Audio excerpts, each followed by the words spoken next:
The bell's already been rung, and they've heard it. But in the dark, among the stars, they know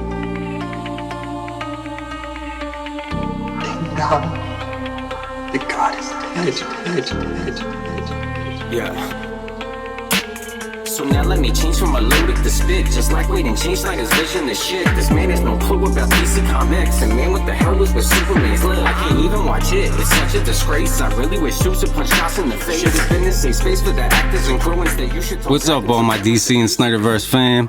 It's your boy Ill Life, and welcome to the very first episode of SNYDER AVE, where we're going to talk about DC shit, we're going to talk about Snyder shit, maybe some Marvel and Star Wars shit once in a while, just, you know, basically nerd shit.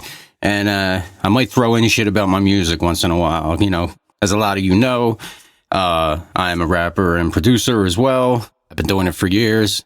And in case anybody's wondering about the name, my name is spelled the way it's spelled because I'm from Philadelphia. I grew up in Southwest Philly, born and raised. I still live in the city. I live in South Philly.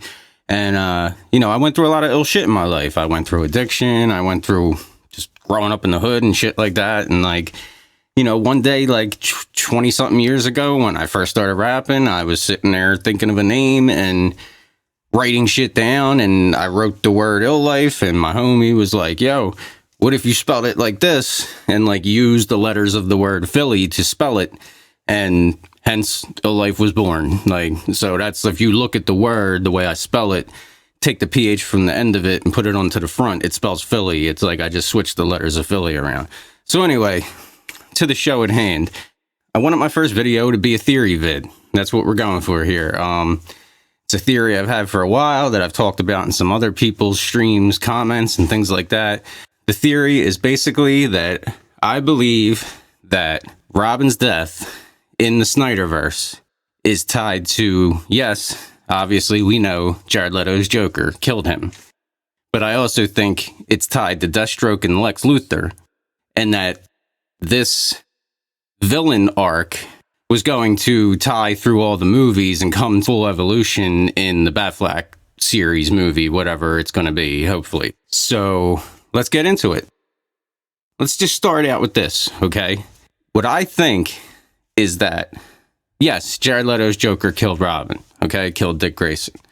The question is, why and how did Jared Leto's Joker kill Robin, Dick Grayson? Because let's think about this. Just like with Jason Todd's death, usually Batman would not put himself in a position to leave Dick Grayson vulnerable to get killed. If you know the comics, if you know the lore, that's not something that normally happens, which is why Jason Todd's death and Damian's death were both such huge, fucking impactful things in the comics for Batman's, you know, lore and everything. So, as you know, in the Jason Todd story, the whole reason it did happen and he got tricked and Jason ended up getting killed was because Ra's al Ghul, however you want to say it, put things in motion with the Joker. And he ended up heavily regretting it because, you know, like if you've seen the animated movie or read the storyline in the comics, you know in the animated movie, like he says, like, I never should have allied myself with that madman, okay? That's the whole reason that Batman got blindsided and Jason got killed. So it wasn't just a normal everyday fighting the normal villain kind of day, you know what I mean? That's what I think's going on here. I think Lex, you know, like Joe Manganiello said when he did the interview, you know, in the Batfleck script, Deathstroke was systematically killing people close to Bruce, quote, quote, and dismantling his reputation in life, okay? Killing people close to Bruce. Robin could be Alfred too later on in the future, but we know the Batfleck series is going to take place in two timelines if it happens. It's going to be the flashbacks and the current. So, like, think about this. Like, we already know that Lex's plan in BVS, right? Like, the master plan, the whole reason he was, you know, playing Puppet Master the whole movie and everything. It goes back before BVS, probably before Man of Steel, you know? Like, there was a 2-year window between Man of Steel and BVS, and Lois Lane was investigating Clark, not knowing he was Superman yet, for a couple years, too. Before that, you know, before Man of Steel's events even happened. we know that Lex's plan, at the very least, went back to Man of Steel because he was stealing the guy with no legs while he's checks the whole time as part of the plan to drive Bruce nuts. Well, I think that not only was he stealing while he's checks, you know, and not like he knew that Superman and Batman were Clark and Bruce.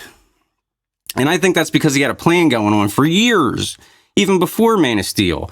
Lex is a smart motherfucker. He's just like Bruce, if not smarter. And, like, nothing gets by him. Like, shit's going on in the world that's not normal. Lex is going to be on that shit and trying to put it in his own pocket somehow, you know what I mean? Or stop it, you know? And I think he was probably investigating Clark even before Man of Steel. And I think he knew about Batman. I mean, Batman was 20 years. He was Batman at this point. And there's no way Lex Luthor didn't have Batman on his radar. He had files on Aquaman, Flash, Wonder Woman, Cyborg. So, you know what I mean? Like, I'm just saying, like, Lex's plan, we have no idea how far back it really goes. And I think Lex's plan was also planned to be just as big of an arc that was going to reveal itself towards the end as, like, Superman's arc. I mean, Lex is Superman's main villain, and Zack has said these movies are Superman's arc, really. And we know that Lex knows Deathstroke. Like, we know he has known him. When Zack's scene in Justice League with the boat that got repurposed and we don't know what really got said happened in the real Justice League that we have yet to see in Zack Snyder's Justice League, they already knew each other. It wasn't Deathstroke meeting Lex for the first time. It was more of a, like, what do you want? You know what I'm saying? And, like, we see in BVS that Lex hires KG Beast, who's also, you know, I mean, he's no Deathstroke, don't get me wrong, but he's been a Suicide Squad member. He's like a mercenary. He's a nutbag, you know what I mean? He's not your typical thug, you know what I mean? Enforcer or whatever. So I just think that, like, Lex hired Deathstroke a long time ago to start, you know, while KG Beast was working Clark and Superman, I think Lex was working Bruce, Batman. Or Deathstroke, I mean, not Lex. And I think Lex set Deathstroke in motion in no specific way to just fuck with Batman, Bruce. And I think Deathstroke did this by setting up some kind of circumstantial events for Batman to deal with that left Dick alone, and Deathstroke somehow made it so that Joker was going to end up in that place at that time to kill Dick Grayson. But I think Deathstroke was behind it and Lex was behind him. That's my theory. And I think by the Batfleck movie or series, that all would have unveiled itself and all our minds would have been fucking blown like a nuclear bomb, basically, is what I think. And really, if you think about it, he might not even have hired Deathstroke. He might have just manipulated Deathstroke the same way he manipulated Clark and Bruce and BVS against each other. I mean, because Joe Manganiello did say in the interview also that, like, he was mad at Bruce for some reason. There was something that he blamed Bruce for in the past that, like, he wanted to dismantle his life and kill people close to him. So, you know, maybe Lex planted that in Deathstroke's head, set that up ahead of time for Deathstroke to think, like, I gotta kill this motherfucker about Batman, you know? Like, I mean, like, really think about this. Like, Lex was messing with both their lives the entire BVS. And we know that he was messing with Superman's life and Batman's life since Man of Steel at the very least. But we know Lois Lane was on to Superman for a couple years before, you know what I mean? She didn't know it was Clark or anything, but, like, she knew this dude was doing shit and, like, saving people. And I'm sure Lex knew about that. I'm sure Lex was following that, you know, if not Lex knowing before Lois Lane. I mean, we're talking about Lois Lane's intellect against Lex's intellect. Like, you know, do we really even need to question that?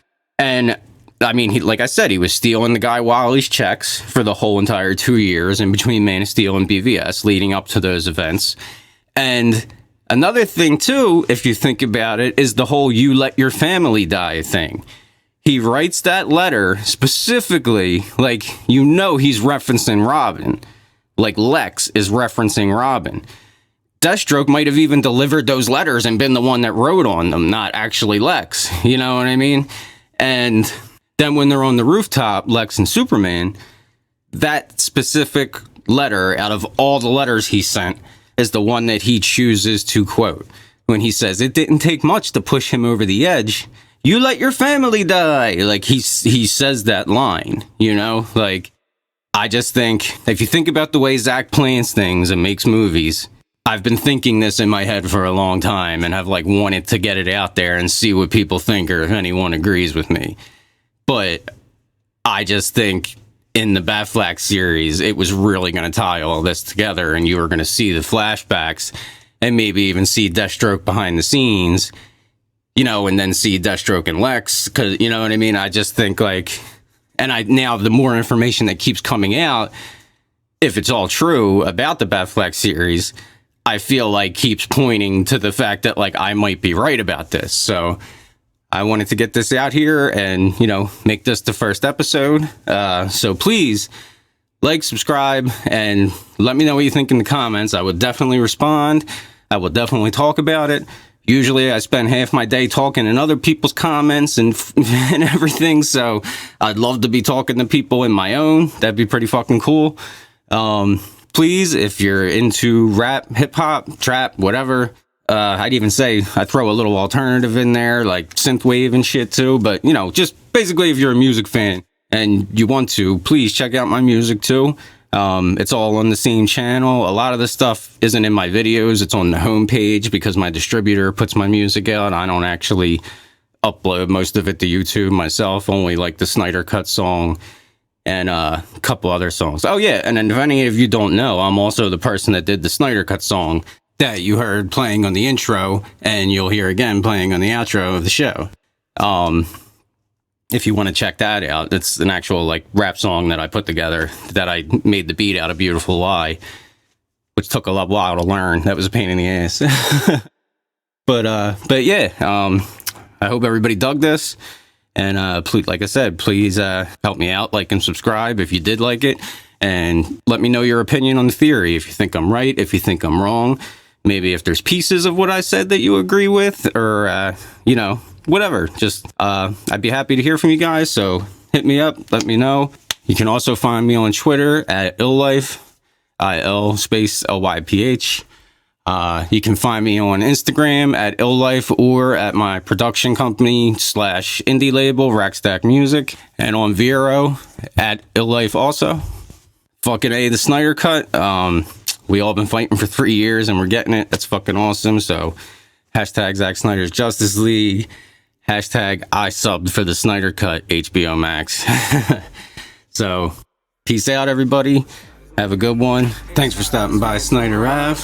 ILLYPH out. That's that day we had that hashtag up. Release the Snyder Cut, and we would not give up till we got to see the vision Warner Brothers promised us. And then we trended up, despite all the naysay, and made them notice that we were never gonna go away. Kept fighting every day, and I guess that was the key. Cause now we're really gonna see Zack Snyder's Justice League. Release the Snyder Cut, release the Snyder Cut.